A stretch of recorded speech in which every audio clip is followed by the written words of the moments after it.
টাকার বিনিময়ে মুজিবকে নিয়ে তারকাদের পোস্ট, জানা গেল আসল সত্য। গতকাল ছিল বঙ্গবন্ধু শেখ মুজিবুর রহমানের ৫০তম প্রয়াণ দিবস।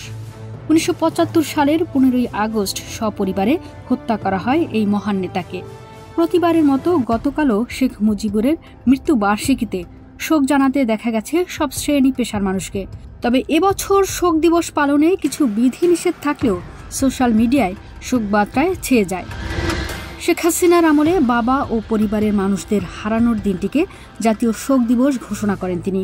বিগত ১৬ বছর দিনটি পালিত হতো আড়ম্বরের সঙ্গে, কিন্তু গত বছর জুলাই আন্দোলনের ফলে ৫ আগস্ট শেখ হাসিনা দেশ ছাড়ার পর ১৫ই আগস্টের শোক দিবসের ছুটি বাতিল করা হয়।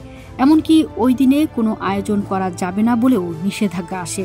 এবছরও একই আদেশ বহাল ছিল, কিন্তু সোশ্যাল মিডিয়ায় গতকাল দেখা যায় এক অন্যরকম চিত্র। মুক্তিযুদ্ধ ও বঙ্গবন্ধুর চেতনায় বিশ্বাসী অসংখ্য মানুষ সোশ্যাল মিডিয়ায় প্রিয় নেতার মৃত্যুতে শোক প্রকাশ করেন। শোবিজ অঙ্গনের তারকারাও দিয়েছেন একের পর এক শোক বার্তা। যে তালিকায় রয়েছেন শাকিব খান, জয়া আহসান সহ একাধিক জনপ্রিয় তারকারা। গতকাল শেখ মুজিবুর রহমানের ৫০তম প্রয়াণ দিবসে সংস্কৃতি অঙ্গনে বহু তারকা সামাজিক মাধ্যমে শোক বার্তা জানান। তবে দিন শেষে সেই পোস্টগুলোকে ঘিরে অনলাইনে ছড়িয়ে পড়ে নির্দিষ্ট কিছু তারকাকে নাকি বঙ্গবন্ধুকে নিয়ে পোস্ট দেওয়ার জন্য অর্থ দেওয়া হয়েছে। গুজব আরও ছড়ায় যখন একটি কথিত ব্যাংক স্টেটমেন্টের ছবি ভাইরাল হয়। সেখানে দেখা যায় নির্মাতা ও অভিনেত্রী মেহের আফরোজ শাওনের নামে স্ট্যান্ডার্ড চার্টার্ড ব্যাংক অ্যাকাউন্ট থেকে ১৩ থেকে ১৪ আগস্টের মধ্যে ৯ জন অভিনেত্রীর অ্যাকাউন্টে ২০,০০০ টাকার মতো পাঠানো হয়েছে।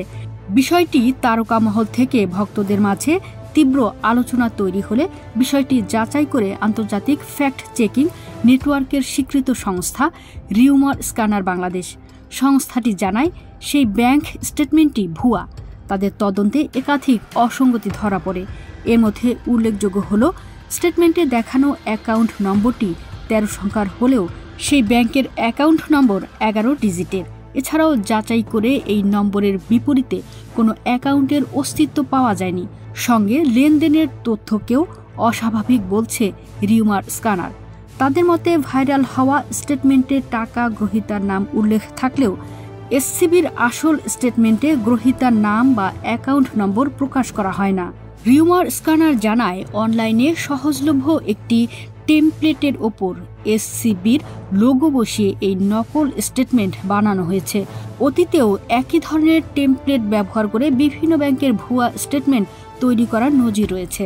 তাদের মূল্যায়ন অনুযায়ী কথিত ব্যাংক স্টেটমেন্টটি সম্পূর্ণ ভুয়া এবং উদ্দেশ্যমূলকভাবে গুজব ছড়ানোর জন্য তৈরি করা হয়েছে।